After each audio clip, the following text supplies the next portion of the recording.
ago, but I didn't have the right equipment to do the sound the way I wanted to. But anyway, I probably could have had a number of different conversations to start out with, and some conversations don't happen until something breaks, Right. And by then it's usually too late.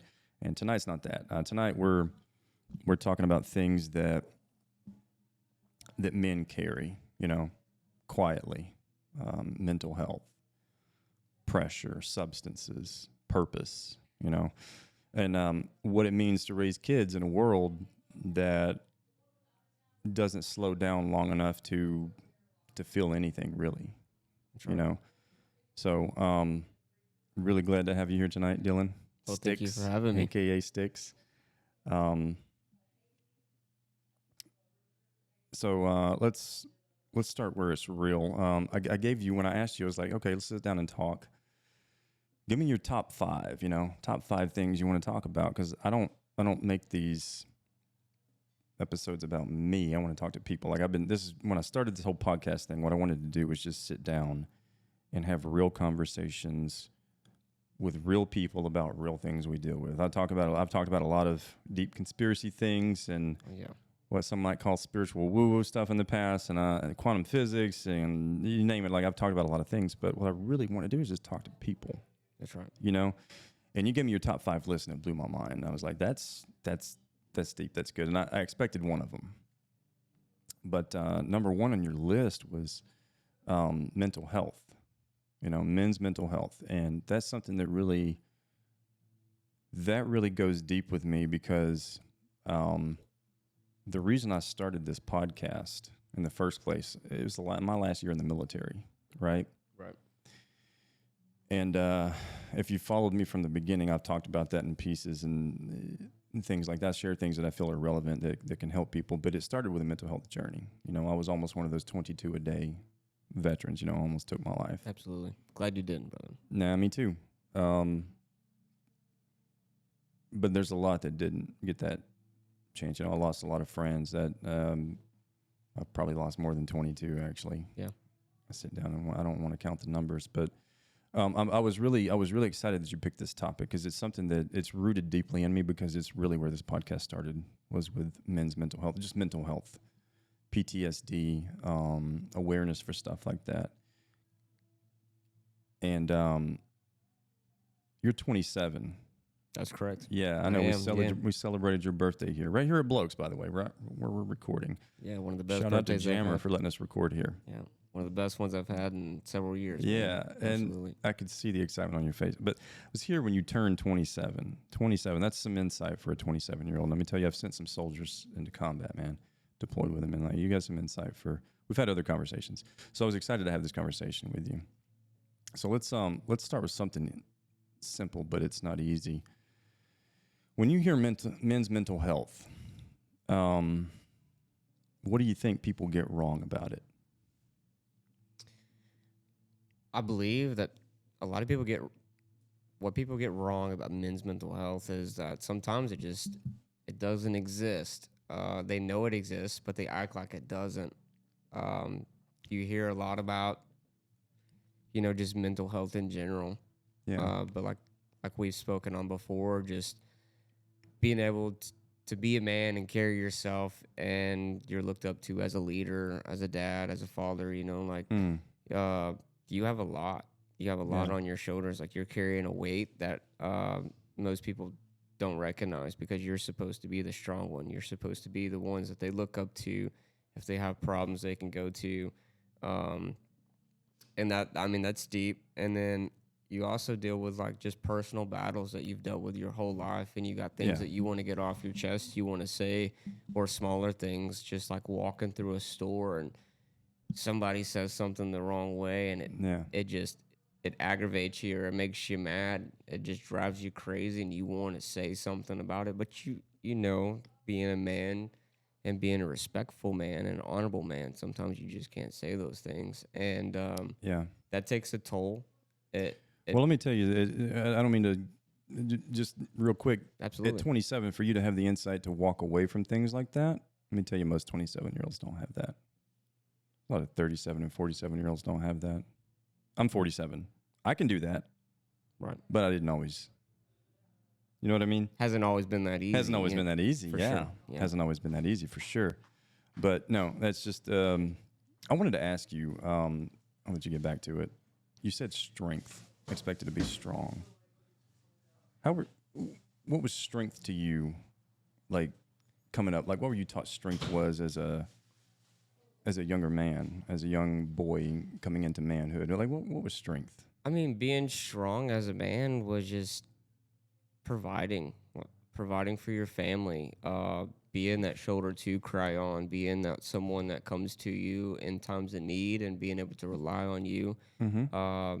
having a good work ethic, you know, like I said, taking care of your family, carrying the weight of those around you, without asking anything in return. That is strength to me. And then not only that, but also just being an honorable man, and having a little bit of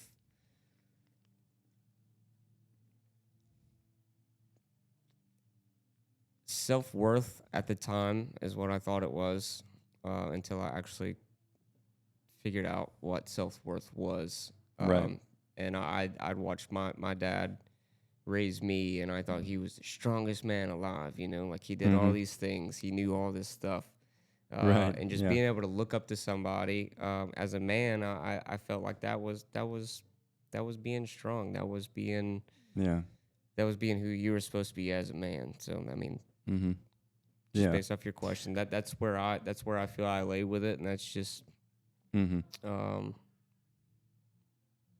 it's simple, but it's complex at the same time. Right. No, it's interesting.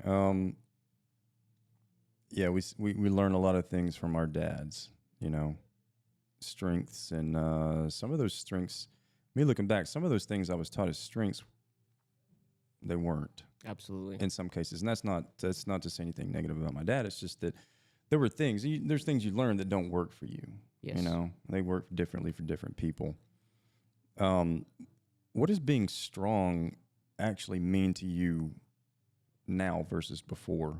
Because it evolves over time. I think if, just speaking as a man, I think if you are open to evolving as a man, and that's on all levels, you know, mental, spiritual, physical, everything that applies, evolving as a person and opening up, like your view on things are going to change. Strength is going to change. My view on what I thought strength was as a man at 27 versus 47, astronomically different. Yeah, for sure. Very different. And I used to think at one point in my life it had mostly to do with physical strength. You know, Yeah. as little boys we're taught that. You know, physical strength matters, and it does to an extent with things. But like, the strength comes in all forms and packages, man.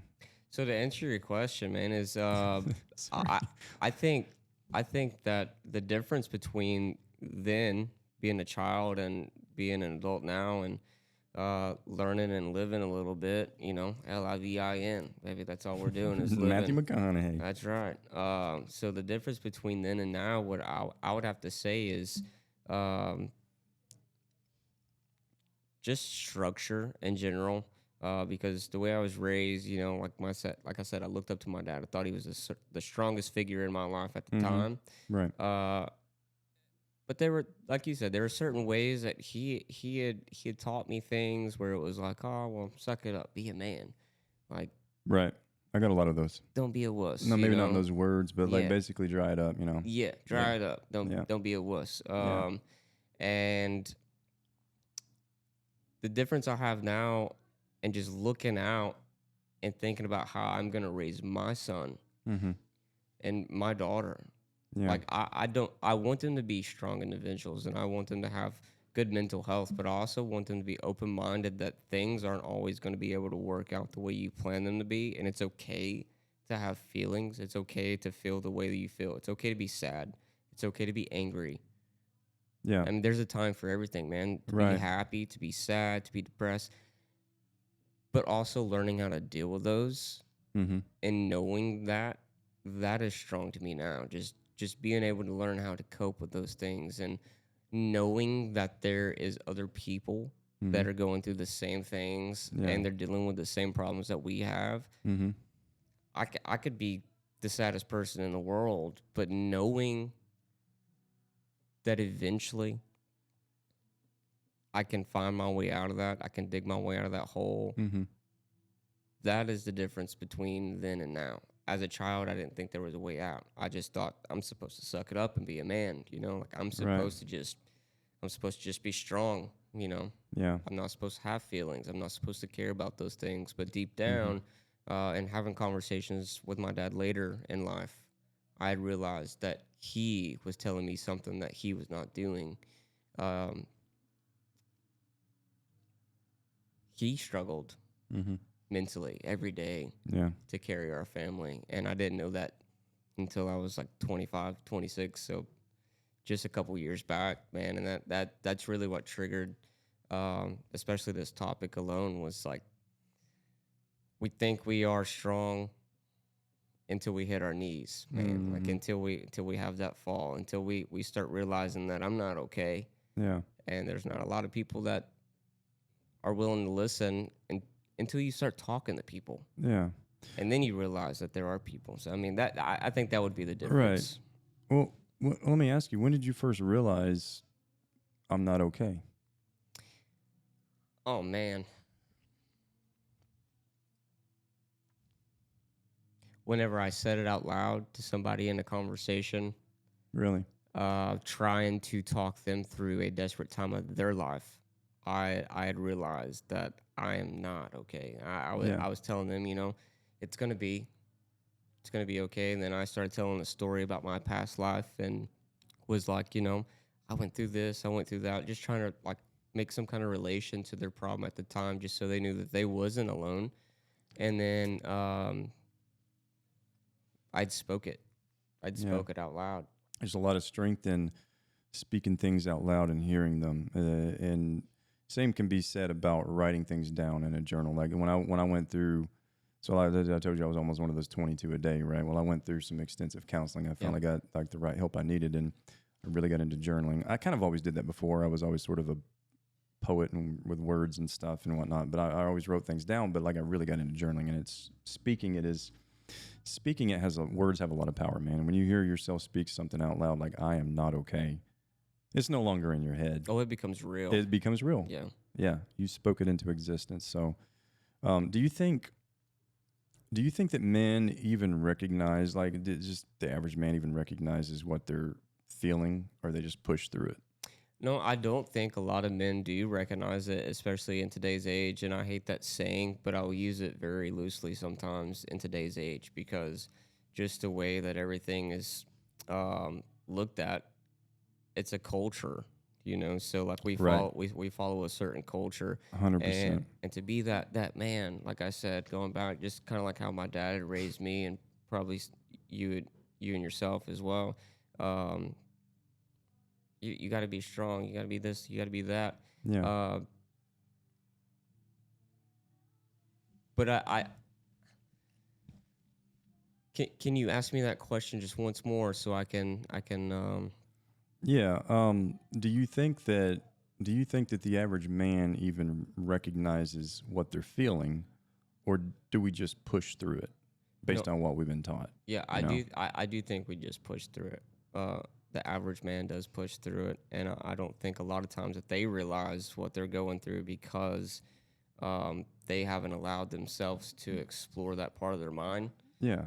Because they keep telling themselves otherwise. They keep telling themselves that they have to have that. Haven't explored that part of their mind. Yeah. Interesting. Yeah. Why you think they wouldn't explore that part of their mind? I don't think they don't. I don't believe they want to, because it goes deeper than a lot of people, not just men or women, but just people in general are able to accept. Because once we start exploring our mind and we get into our thoughts, it becomes a scary place. It can be. It becomes uncomfortable. To get along with it, it can be. And I believe the reason that men don't realize or accept that is because we don't want to be uncomfortable. We're so used to this world of just luxuries and being content with how we feel. And I don't think that's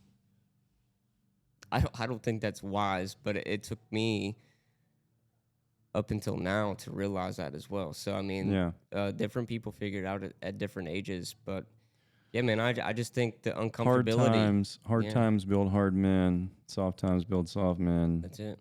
And it can. There's a saying that I'm sure I'm not getting that completely right, but there's one that sticks with me. It feels like men were taught to handle life, but not how to process it. Yeah, Would that be fair? that's 100% fair, and that's very deep as well. Yeah. Do you think that because you said some stuff, do you think men are afraid of being judged or afraid of what they'll find if they actually sit with it? Because you talked about sitting with stuff. Yeah, absolutely. Being judged for sure because of the way that masculinity is perceived.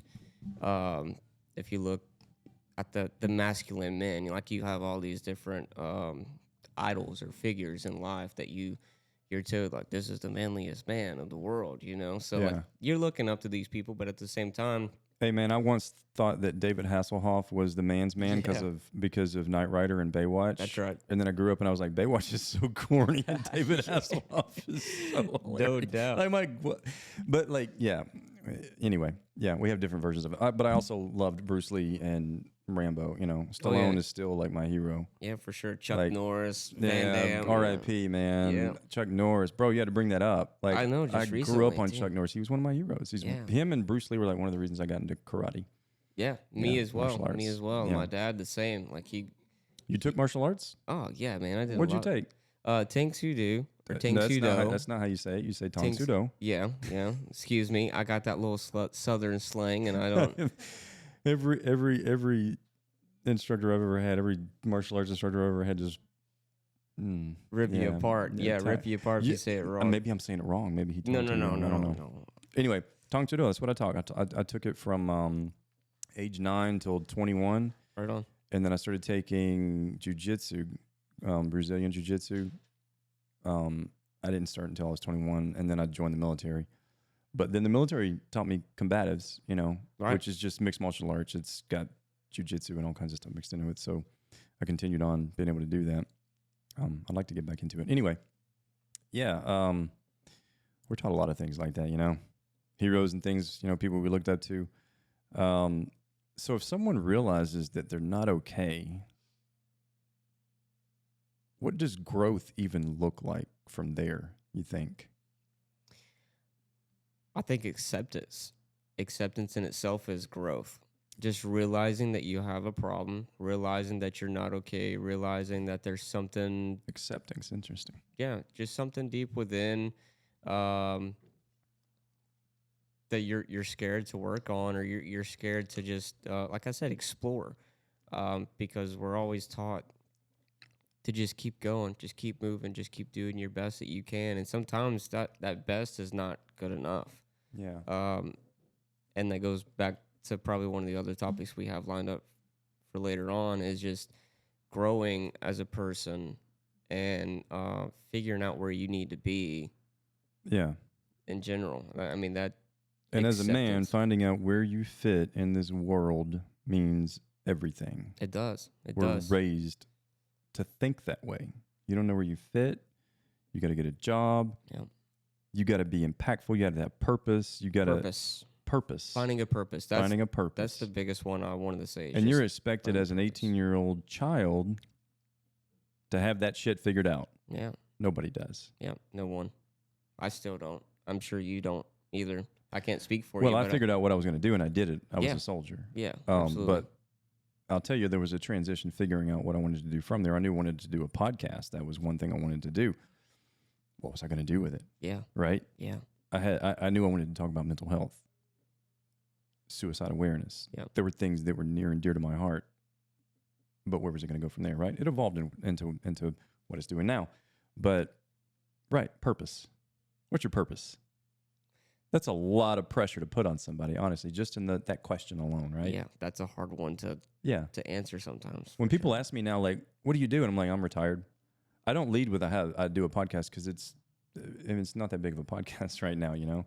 But it doesn't matter. Like, I'd love to sit down and do what we're doing right now. Yeah, for that was sure. what I wanted to do, talk to real people about real stuff. And if I can help somebody along the way, That's awesome. I feel like that's a You know, big purpose too, though. It's just being able to sit down and have conversations, it is because not a purposeful. lot of people want to do that, man. Exactly, just having real conversations with real people Yeah, and productive conversations, like we've spoke on before. Having productive conversations, that's a big purpose. it is. Uh, just given the opportunity to let somebody else speak and speak their mind and find out who they are and Yeah, explore their mind, yeah, because you ask questions and, uh, sometimes people just aren't asked enough. Some people, like I've reached right. out to a couple of friends in the past here lately, just in the past couple of weeks, and I'm like, hey, man, I was like, are you okay? And they're Yeah, like, dude, like I've never been asked, like just randomly, are you okay? And I was like, man, I can tell you're going through some stuff. So I feel like sometimes my purpose is just the same thing as reaching out and yeah. giving somebody the opportunity to explore their mind and speak on things that Hmm. they're feeling, because without being asked, sometimes, like I said, we don't talk about it. We don't Yeah, talk about it enough unless we're asked. And I don't think yeah, we should have to be asked to speak on things that we feel sometimes. yeah. I get it. What's what's something you had to unlearn? I've had to unlearn a lot of things. Curious, what's something you had to unlearn? Unlearning. I mean, there's several things, but right off the top of my mind, unlearning pride. Pride. Yeah. That's a good one. Pride and ego, man. Those are two vicious bastards right there. Let me tell you, Yeah. they take no prisoners. Like Don't get me wrong. yeah. Pride and ego can serve a purpose, Yeah. but they don't need to be around all the time. They need to be told to, they're like kids, sit in the back seat and shut up, and we'll tell you when we get to the vacation spot. You know what I mean? Yeah. Like, you need to tell them to be quiet. They speak too much. Speaking from experience, those parts of you they can ruin Christmas dinner. Let me tell you. You know what I mean? No doubt. Yeah. 100%. Yeah. So I mean, like I think so. Like you said, pride does have a place. Yeah, it does. Like Yeah. taking pride in what you do, like you're taking pride in what your work, especially the work that I'm in. Nothing wrong with being prideful in the things that you do well, that you're purposeful with. Absolutely, Right. but it has to have a purpose, I believe. But like that ego thing, man, like I didn't learn, or pride just in general, or self awareness. I used to worry about how like not carried myself, because I still worry about how I carry myself in public, because I have a representation, I have a purpose to carry out throughout life, and I want to be a respectable and honorable person. Yeah. So there's a sense of pride in that as well. But at the same time, I believe that being prideful can also cause you to fall as a person, and it can affect those around you, not only those around you but yourself. One of the biggest things is, like you said, my ego. Yeah. I had a big ego. I Yeah. always wanted to look good, smell good, whatever. So I had to get out of that. That's one of the things I Ego had to comes in all unlearn. kinds of shapes and forms. It pokes for its sure. way into conversations anytime you get pissed off. And Yeah. you feel like you got to defend something that Mhm. doesn't really need to be defended. Yep. That's ego, bro. Yeah, for sure. Yeah. For sure. Growth isn't adding something new, really. It's usually removing something that was never you to begin with. Unlearning. Yeah. Yeah, you know what I mean? What version of you did you have to let go of, that you thought was you? You know? Bougie, man. Bougie? Yeah, dude. I mean, yeah, I got to give a little bit of comic relief for just a second. I thought I was bougie. Why do you think you were bougie? I always look good. I always smell good. My hair was always right. Like I always. You did have some long, luscious hair, let me tell you. Yeah, man. You just cut it all off. I had to be that guy. Yeah. I had to dress the part. I was wearing designer colognes, designer clothes, stuff like that. Yeah. And now, I don't care. Like I walk around with. Dude, I will This buy my clothes at feeling- Walmart in a heartbeat. Oh now. man, I don't care. My jeans I got on, my socks, my underwear, everything's from Yeah. Walmart. Most I don't of the care. clothes I wear. I used to do the same thing. I mean, not necessarily designer, but like I got name brand. I got like, I don't want that. I want, don't give me Walmart Wrangler brand. Yeah, no. for sure. And why? You know what I mean? So If it fits you, if you like it, then and if you can get it for like $20 or $100 cheaper, yeah. why not? Well, I'm glad you asked why. If you may let me elaborate ahead. on it just a little Go bit. So ahead. the reason I thought that was is because like I went to school. You know, we were always poor. I won't say poor, but we were broke. We didn't have a lot of extra money to spend. Yeah. Bills were paid. We had food. Same, yeah. And then I was able to get a real job. You know, and Mm. then What age? I was 16, so I'd worked for my Oh, that's up. Yeah. I'd worked for my grandfather and my dad I was several years 15 prior to actually when I then. got mine, but So I was like 13, 14 when I started working with them doing renovations. okay. But I got paid a little here and there. Mm-hmm. Dad took the money and I told him, you know, you keep it, keep food on the table, whatever. And that was my payment. I thought was just being able to live a good childhood and be able to live out and go have fun with my friends or actually Yeah. have dinner on the table. And we had Christmas. You know, there's some people that don't go with Christmas. So whenever I was 16, I guess you would call it a real job because I had to sign a W-2 or W-9, and then I had to start paying taxes. Mm-hmm.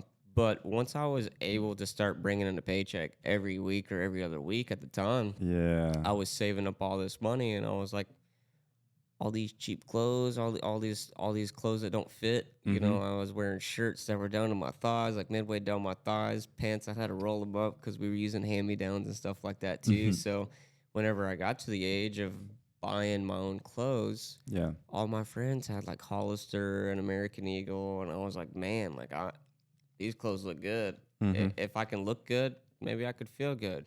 So I took that into a really big perspective, and I was like, man, if I can look good, I can feel good, and because that's what I've always heard. Yeah. And then I did. I like to dress up, man. I was that guy in high school. Everybody thought I was a weird kid, but I was wearing suits. I was wearing a tie almost every day.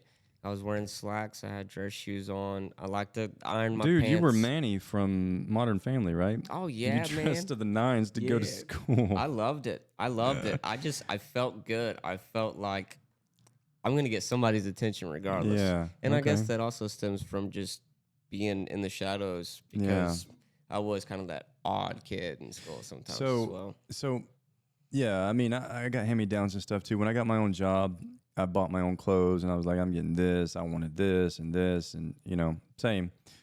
So, all right. Now you take all that, everything we've talked about, right? You take all of that, and you're raising kids in this world, right? What scares you the most about raising kids right now?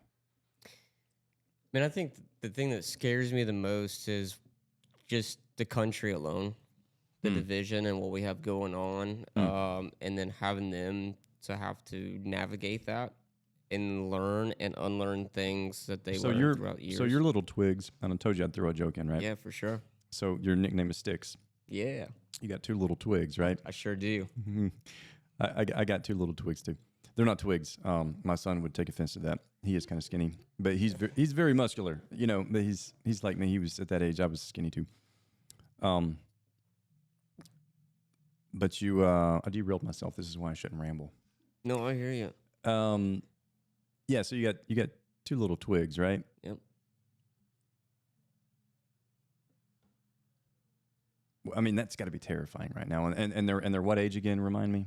One is 2 and one is about to be 4 this month. Okay. Next couple days. So you really kind of Barney explain things to them right now. Anyway, you're not talking about what's going on in Iran or Epstein files or none of that craziness that's going on, or like the whistleblowers that came out and said that the military is actually all these missing people. Actually, they've been merging human and alien DNA with it and all that stuff. Yeah, for sure. All this stuff that's been going on, right? And I guess the land of confusion, like Genesis said in the song. If you're not old enough to know that one, right? Oh yeah, no. You know that song because you're a musician. I Gotcha. do. Yeah.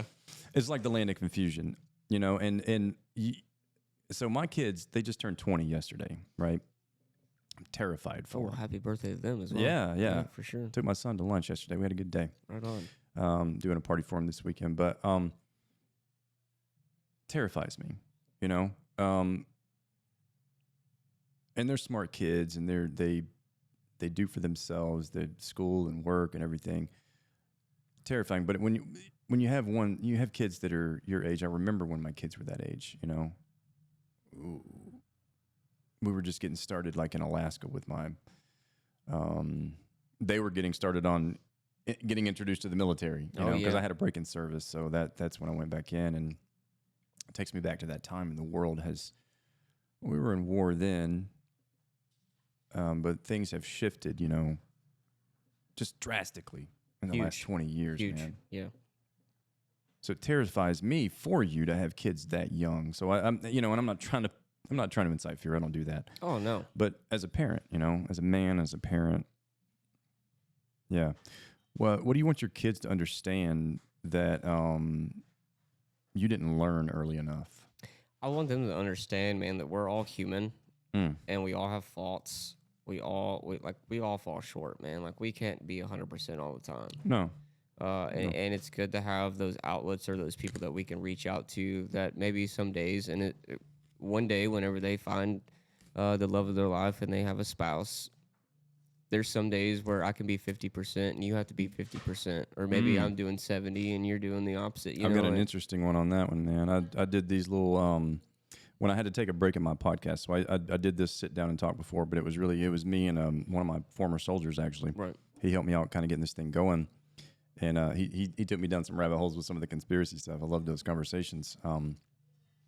But here I go, getting myself sidetracked again. What was I saying? Sorry. That's how good conversations happen. Lori is the. Go ahead. What was I saying? We'll edit this out, or we won't. What?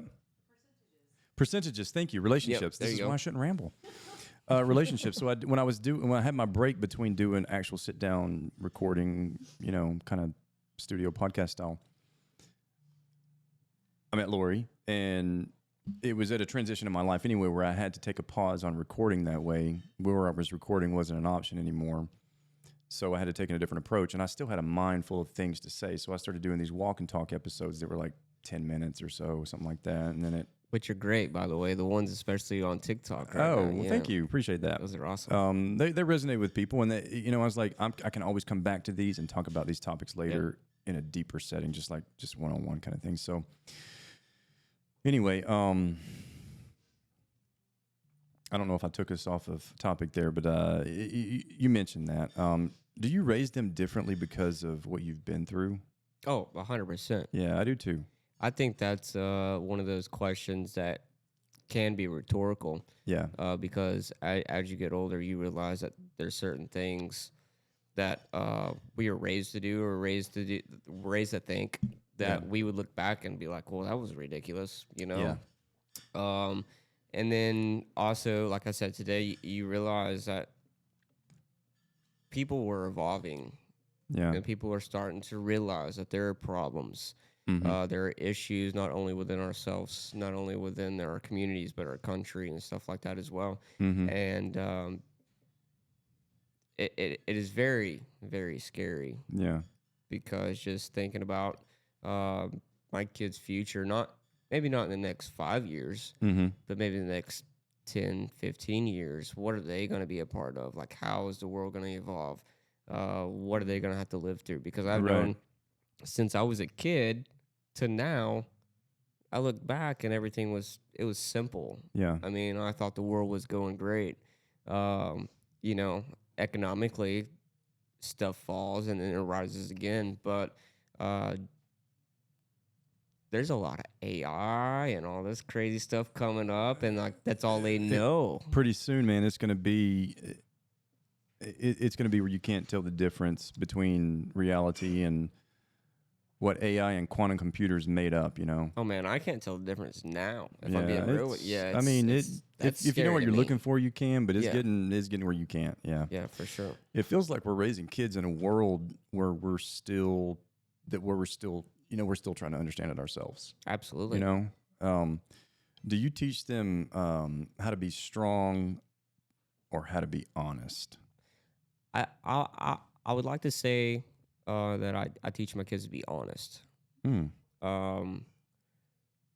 Because being strong, like we've talked about, it can differ. Can differ, yeah. But with them being as young as they are, I don't think they have enough knowledge to know the difference between what we know. So to be honest, I want them to tell me the truth. So for instance, say I ask my boy all the time, well, did Oakley hit you? Like, did your sister hit you? And he'll be like, yeah, yeah. Well, where Yeah. did she hit you? Mm-hmm. And then like he'll point to his arm. Well, in my arm. Yeah. She didn't mean to. Mm-hmm. So like I feel like I'm doing a pretty good job at just like teaching them to be honest and be Mm-hmm. open with me. Because there's a lot of times he'll tell me, well, I gotta go potty. Yeah.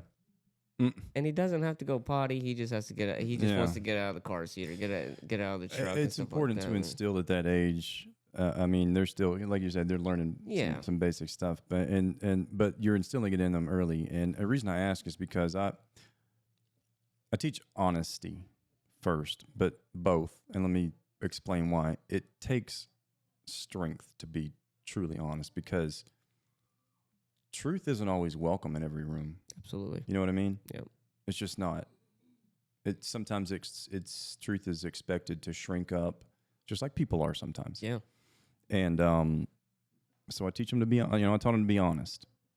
And it starts with honesty with yourself, and I can tell you I wasn't always honest with myself. And that leads to, whether you're an honest person or not, dishonesty. Yeah. No matter what. Especially if you're not honest with yourself, you're going to be dishonest with other people because you're going to put masks on. You're going to cover up some parts of you that's not, you feel, or have to shrink in certain rooms and whatnot. Always be honest with yourself first so that you can be honest with other people, and it takes strength to do that. And integrity. I believe it's huge on integrity, because if you can't be honest with yourself, like if you can't do the right thing when nobody's looking, it shows your character, And to say that, not like you had spoken on, like raising your kids to be strong and honest. Like I want my kids to be strong. Yeah. So I do teach my boy, be strong. Like, Strength comes in all shapes and sizes. Dynamite comes in small packages, right? Yeah, for sure. Yeah. But I may call you Stix, but I've heard you play guitar and sing, man. Yeah, you know what I mean? You're dynamite in your own way. You know what I mean? Yeah, I appreciate that, man. I appreciate that. I take that, and I also look at the fact that we have to be willing to be open to being vulnerable as well. Yeah. And I feel like that plays a big part in especially being for strong. Men are not good at being vulnerable. We're taught it's a weakness. Which also comes with a strength. If you can accept being vulnerable, that is a strength that we have, not as men, but just as humans in general as well. Absolutely, 100% agree with you on that. Yeah. Let's move this along. I could talk to you for a while. So you've lived this side of it, and I just mentioned I alluded to the music scene. So let's talk about the music world. This was on your list of things you wanted to talk about, and I was like, doesn't really surprise me. But you wanted to talk about like things versus, signing versus not signing to labels and stuff. Now, just to clarify, you're playing like local places and stuff basically right now. You can elaborate on that and tell me the places, because if people want to find you, I want them to know where to go and find you playing absolutely live and local. But you're not signed to any label or anything yet. You're seeking what you want to do with, let's go back to purpose, right? Yeah, absolutely. Correct. Yeah. You have a day job. All day. Yeah. Every day. 5 days a week at least, sometimes 6. But you got a purpose that you seek out at night. I've heard you. I do. What's the biggest, I guess I would like to ask, what's the biggest misconception that you would think, being on the outside looking in, because neither one of us have signed to a music label. I'm not even a musician by trade. I'm teaching myself music, What do you think is the biggest misconception about signing to a label?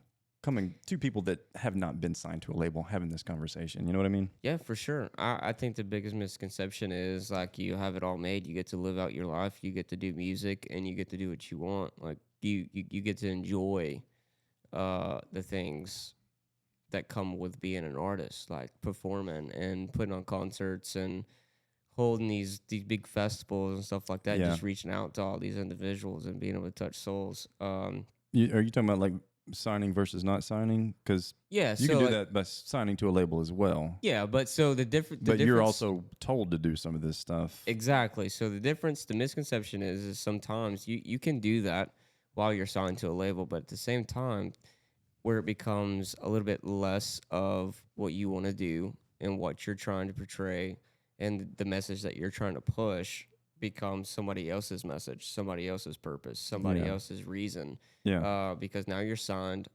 Not only are you making money, but you're making them money. Mm-hmm. And if you're not making them money, then they're gonna kick you to the streets, Yeah. and then you stop losing, or you stop making that money. Yeah. Um, and I think that's the biggest misconception is whenever you feel like you've made it as an Yeah. artist, there's always that little thin line where your signature's on that says I have to do what this person says, and I can't be myself. I can't speak on Mm-hmm. things that I feel like I should speak on, or preach the message that I feel like I'm able to get across to these people, such as being an independent artist. Being an independent artist, yeah, it takes a lot longer to establish yourself 100%. Yeah, it does. But a lot of these major labels and stuff, they don't.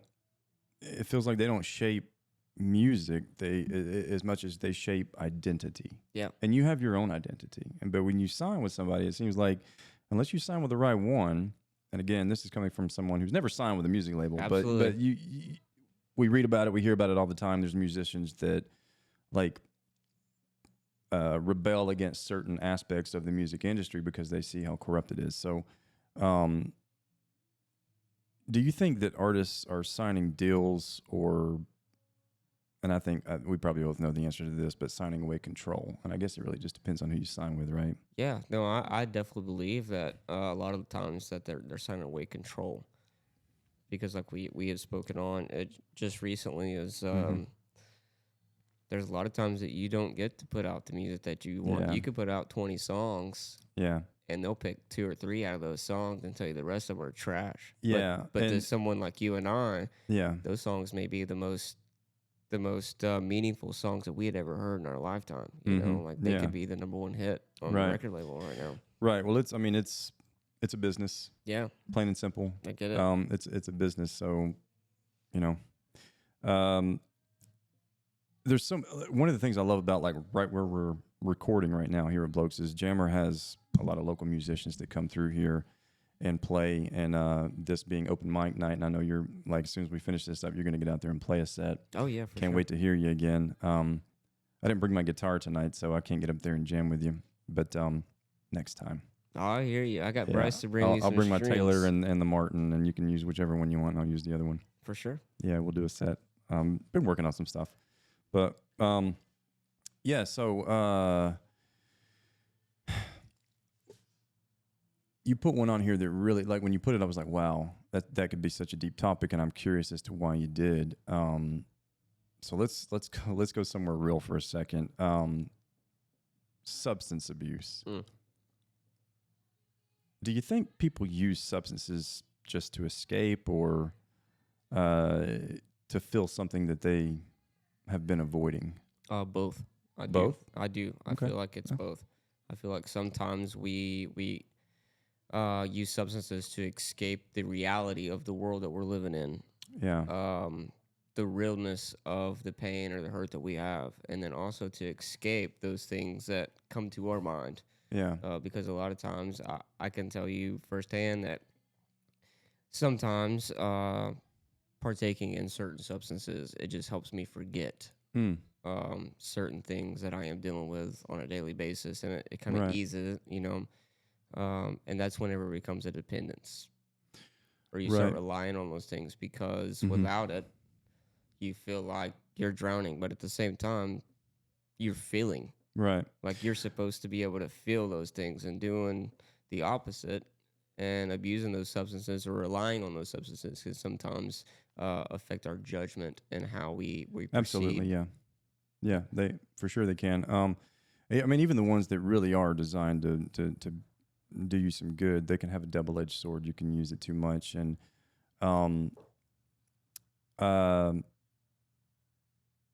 I used to use alcohol to escape noise in my head, you know, just from, I had so much traumatic brain injury from explosions and stuff, combat deployments, and just getting my noggin rattled from landing the wrong way from airborne operations and stuff. Like there's a number of reasons that my head just wasn't right at a certain point. And not to mean like it was crazy, just mean it's like there's a lot of noise going on up there. Yeah. Hey, if you ever, anybody who's ever had TBI or gone through PTSD understands it, but and I was convinced by external sources that I was an alcoholic, and made sense that like at a certain point, like, yeah, dude, you're using a lot of alcohol to cover up this noise, and it started as a small amount and became a large amount, right?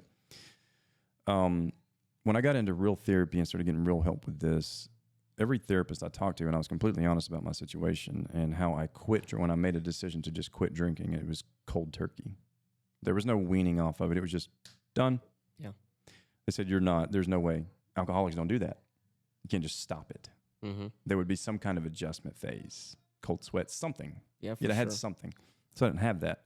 Had none of that. And since I have made it to the other side of that, where the TBI, the PTSD doesn't control me in that way, I went back and tested that theory. I ran it past my civilian therapist. This is after I was retired. Ran it past my civilian therapist and even asked, like, I feel like, because they all told me, like, I don't think you ever had a drinking problem. You had a noise problem, and that was what you did to shut it down because you couldn't get on anything else. Yeah, the military is very strict about, they'll give you ibuprofen, drink water, and take Motrin. Absolutely. That fixes everything. Broken bones, everything. Yeah. It won't fix your broken brain. Yeah. I tried. So that's why I did alcohol.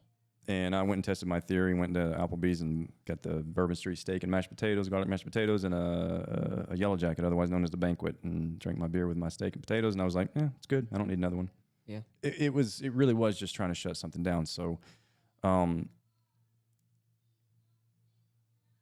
yeah, I could definitely see it being as an escape or just avoiding something, because for me, it was avoiding the noise that was in my head, that I just didn't know how to deal with yet. When does it go, you think, from choice to need? I think it goes from choice to need is whenever, so like say for instance, choice is I can choose to come out to Blokes and have a couple beers and play some music and have a good time, and then absolutely I can cut myself off and then go home and still wake up in the morning and be able to function and go to work and do my daily job. And now there's a difference between function, because I was functioning on a half a bottle of bourbon for sure a day at one point, because the noise was that loud, and I could get up and function, but I didn't function happily all the time. I wasn't always okay with it, but I could function. Yeah. But you're talking about, like, I get up and I'm just fine. I go to work, like, I had a few beers and there's nothing to stop me from getting up and doing my normal day. Absolutely. But then going to, like, depending on it is when you wake up in the morning and by like 10:30 that morning you're at work and you need to go to the gas station to get you a beer, or you're even at least the craving or something, right? Or you're like, man. And I never had any of that. None of that was there for me either. It was just I got home at the end of the demanding day I had and the condition that my mind and body was in, because I had injuries in both areas. It kind of like hitting the Lord's lettuce, you know what I mean? Yeah, it's relaxing. That stuff relaxes you, There's a reason that, and this is ironic, because I kicked soldiers. I didn't kick them out. The commanders did, but I had to recommend soldiers be discharged because of using marijuana at different times. They put me on marijuana. That was the one thing that fixed me the most. Yeah. At the end of my career. Yeah. You can't carry a weapon while you're on this, but we can put you on it. Yep, for sure. Why didn't you put me on it temporarily to get through the PTSD and TBI and stuff before I drank myself into a coma? You know what I mean? Yeah, no doubt. Yeah, it feels like people don't get addicted to substances so much as they get addicted to relief. Numbing the pain, yeah. Sometimes, it's right? Not being able to feel the relief, for sure. Yeah. For you personally, when you had any dealings with this, what were you actually trying not to feel? Man, like you said, there's a lot of noise in my head. My brain doesn't shut off. And it's been that way since I was a kid. It's always the what ifs, the what ifs, the what if that. Like I said, I grew up in a very strict household. So just coming home and not knowing whether or not that I did something wrong that day, even though I can go through that entire day of just being a kid, right, going to school, just having fun and doing my thing. I never knew if I was going to go home and just be like, oh, well, maybe I forgot to do something. Yeah. And now I'm going to get jumped for it. Or now I'm going to get the talking to, And then just as an adult, it kind of progressed as to like, oh man, maybe I forgot to do this. Or maybe I forgot to reach back out to somebody else, or to finish a bid or send it out. And like, it's just a worry of not, I guess not being enough too. so that is what I've dealt with, is just kind of drowning out the noise and all the excess BS that I have to deal with. And then sometimes at night it helps me sleep, because whenever I lay down, my brain's 90 miles an hour, just thoughts of the next day or this day, or Yeah. like, well, what happened on the interstate that day, you Mhm. know, like all these visuals. Yeah. It's almost like I'm rereading a story or rewatching a movie as I lay down. I see my day, or I see the past, or I go back a couple years or a couple months, and I'm like, man, Right. like what could I have done differently to change that outcome in that situation? Or maybe I could have did this a little bit different to save this guy's life, or to save his life, or to save that wreck or that car crash. And then Yeah.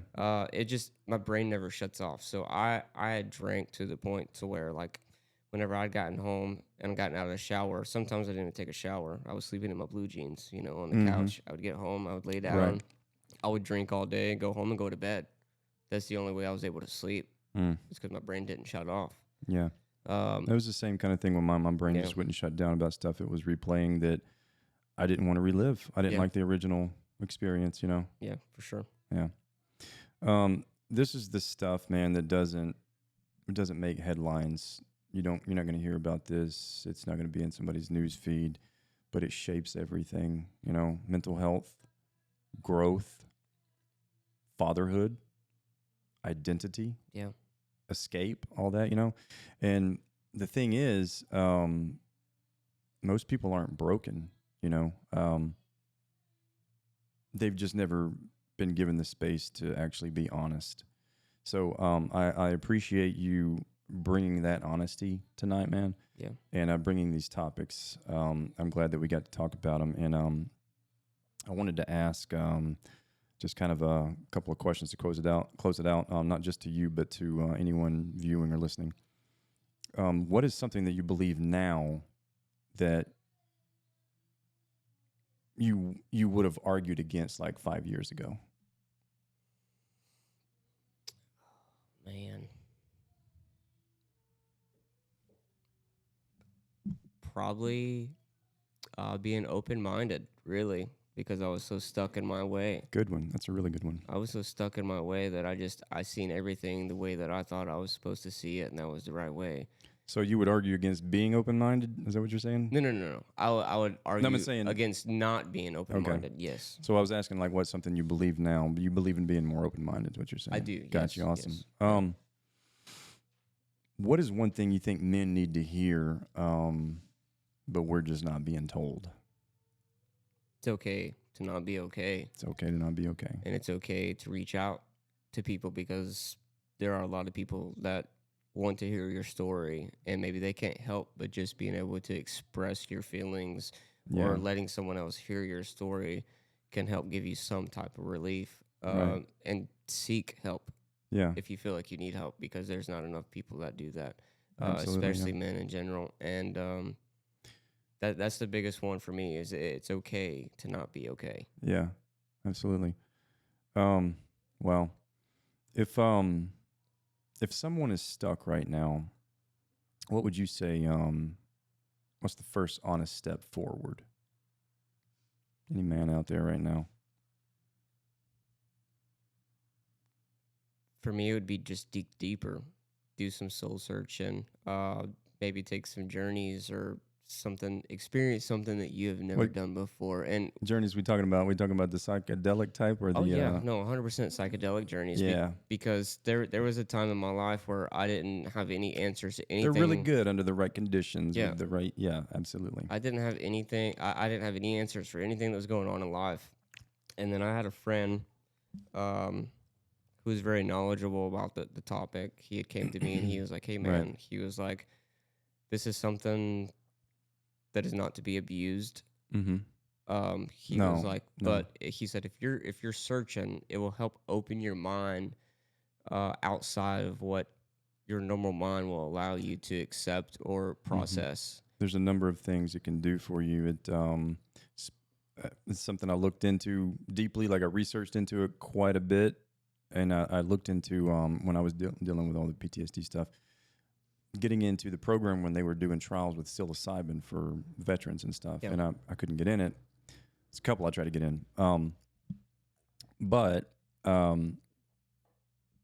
yeah, those things can do phenomenal and give you and what it does, I mean, honestly, is rewiring your nervous system that's been, whether it be, a lot of times it's trauma. Yep. That because your body absorbs all of that right in the nervous system, and you don't know how to release it. And even, I mean, there people that have really truly deeply been traumatized, like combat PTSD or a rape victim. That's equivalent to what the PTSD for combat victims is. Rape is kind of on the same scale as that, is what it does to their nervous system.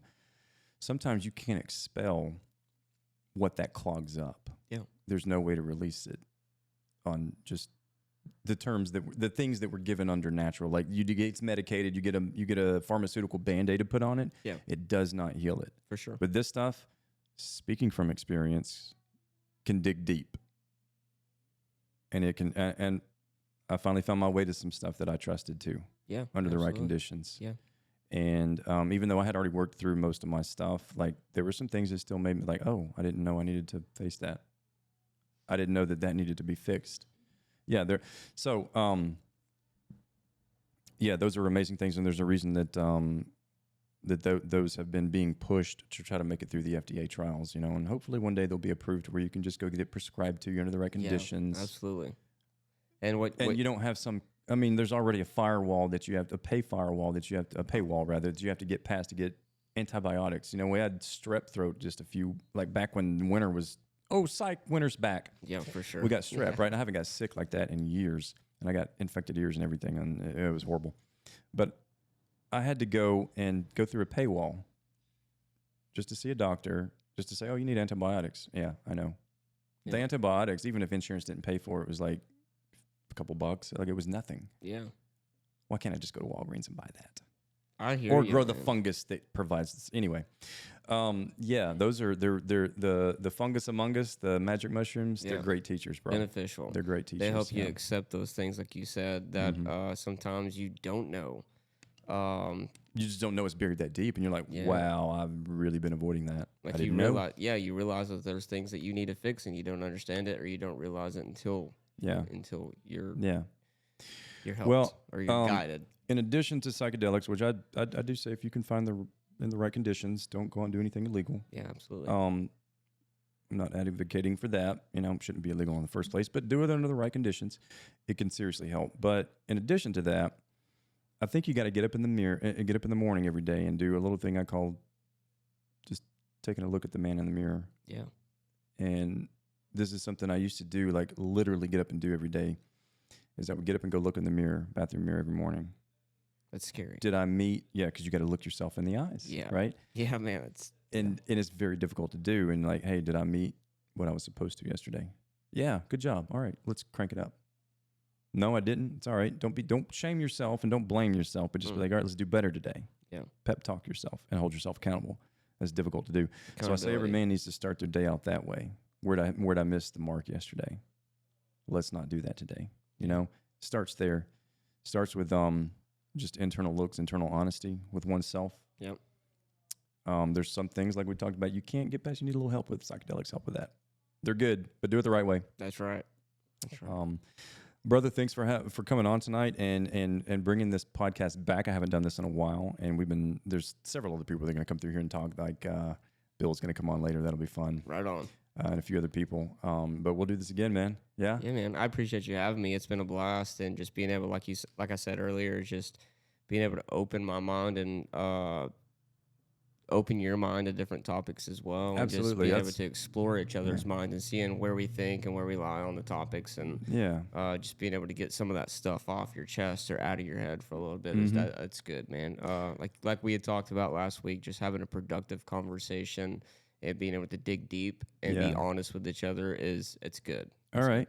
Well, before we get off here, shout out to Jammer for letting us record here at Blokes in Tullahoma, Tennessee. And if you're in the area, come by and check it out, especially on open mic night, any night of the week. Well, she's closed Mondays and Sundays, but every other, come check it out.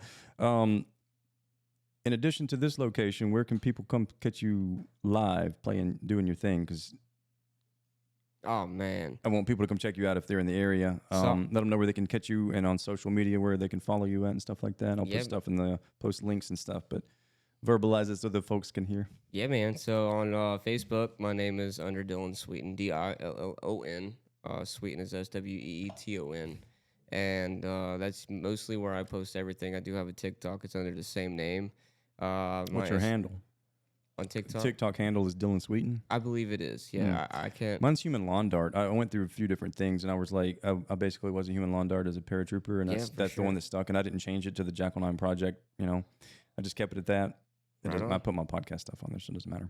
Well, my Instagram initially started out as going to be like a music platform, so I just stuck to my name, and then was going to like change it over to Dylan Sweeten Music, like everybody else does. Yeah. Eventually, but that you got to branch out on some other platforms, man. Oh, I know get you man. up and get you heard. Get on YouTube. I heard Instagram. This one's going to be on YouTube, so you'll be all right. Yeah, for sure. Yeah. I need to get so out there folks on YouTube can come and check you out on Facebook. They're going to want you to go on other things. Like when you're on TikTok, that's a start. Yeah, for sure. Yeah. And then locally, Winchester, Tennessee, Mr. Scotty Steele has the Drafts of Watercrafts down at Twin Creeks Marina.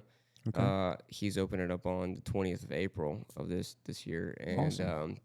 I'll be down there a couple times.